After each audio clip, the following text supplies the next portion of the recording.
So the question is we have to find the longest palindrome substring. Means simply it gives us the string s here and we have to return the what is the longest substring, which is also a palindrome. That's why it is palindromic substring and in s. And simply read in the question it is asking about the substring, not its length, so we have to use substring here. Okay, so this is the test case like BABAD. So what is the substring here? This BAB, this is the longest palindromic substring. Means there's also this B and B, this is the longest palindromic substring here. Okay, so there's a constant given here and is as consists only digits and English letter. So now first of all, what is the brute force here? Simply generating all is substrings there and check whose substring is palindromic. Just simply update its length, and if this length is exceeding, or this length is exceeding our previous stored length, so this become our new substring here. That's why to finally return this substring, what are the things that use for the substring, for returning the substring? Its initial index and its total length. So that's why also use a starting point as a start pointer also to finally in for the use of the final returning substring here. But there's a issue in the brute force that for generating all of the substring, it takes of n square, and for the check of each substring whether it is palindrome or not, means it is valid or not, it also take of n in the first condition. So basically it takes of n cube, but the test case the length of, or the constraint on the length is very high, such that in the O of n cube it gives a TLE. So that's why we have to eliminate this brute force. So we should go for the most optimal way. So how we do it? So it's again, it is like the previous question as I discussed in my previous videos. In the asking of the substrings or subarrays, these are basically the continuous, so that's why these are treated like a window, or we can say. But in those type of questions, they are simply asking about the window length here, but here it is asking about the substring. So we should no, go for the new approach. So one thing one thing, as I already write it here, there's a one special characteristic or special property of the each of what the palindrome, like simply what is a palindrome, it is a resemble, it is like a mirror image, from the left and from the right it is the same and same and same.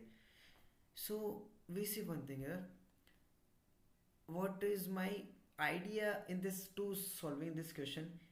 I have to simply for the each of the index, I simply treat it as a center for corresponding palindrome. What it means, if I have to simply traverse all of the indexes in this string, and for each index I treat it as a center of a forming palindrome. And how we form a palindrome, we simply expand it in left and right, and for if how we expand it, if the left and right is same, so we expand it, and simply check over the length with the previous length. If it is greater, so we simply update it, and similarly wise we checking for the all of index. So what's the very big step in this question? I simply treat each of the index as a center and simply expand it to left and right to check the longest palindrome. So first, what's the edge case here? If the size of substring is 0, so basically I have the very empty string, so simply I have to return a simply empty string here. Okay, now for the maximum length of the longest palindrome, I initialize it with 1, because I have to simply handle 0 case here. So now I have to initialize with a max length 1. And now this is also crucial part, why I to use this start, because in the final I have to return substring here, and substring, what the two things here, this is the length and there's the starting index. That's why I use this start. Okay, now I to 0 to n, I to palindrome, there's a two case of the palindrome, it is of the odd length, it is on even length. Why I distinguish it between two cases here? Because there's a two thing, let's say we have given two palindrome, this is of even length AB, and there's a BA. So and okay, this is of even length, and there's a ABC and BA. Okay, So there's a one thing of even of odd length. There's a there's a only one center.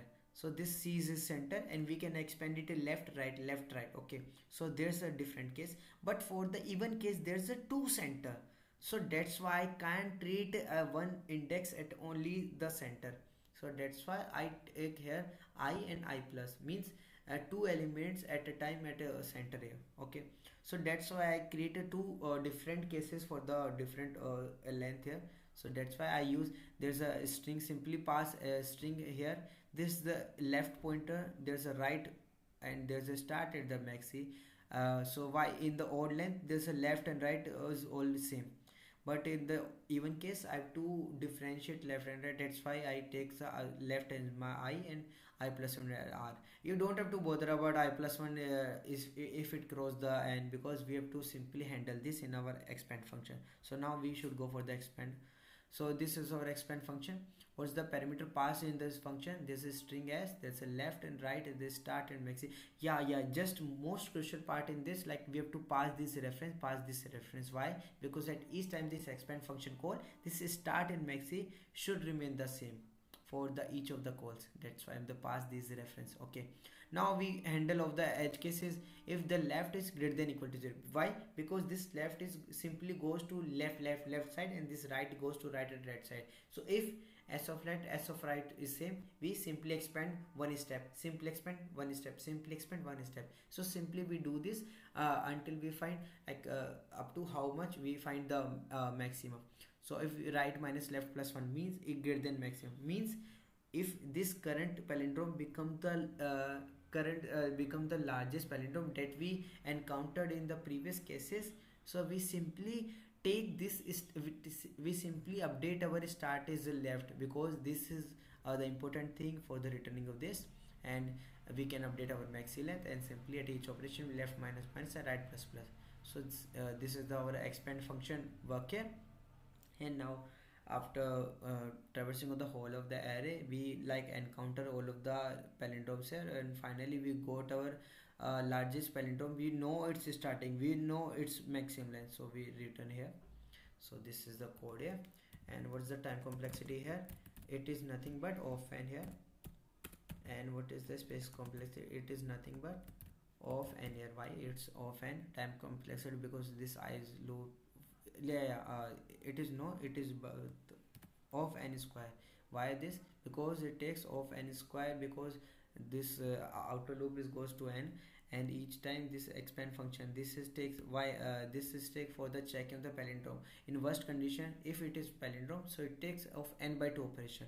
Similarly n by 2 for this, n by 2 for this. So basically approx n, this is approx f. So whole becomes 2n, and multiply by outer, so it is approximately of n square. That's why this time complexity is of n square.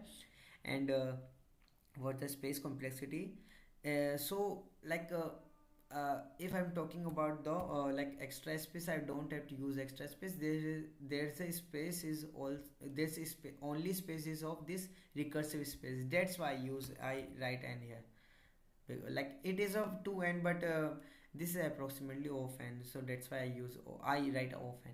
So like this is the question. Thank you.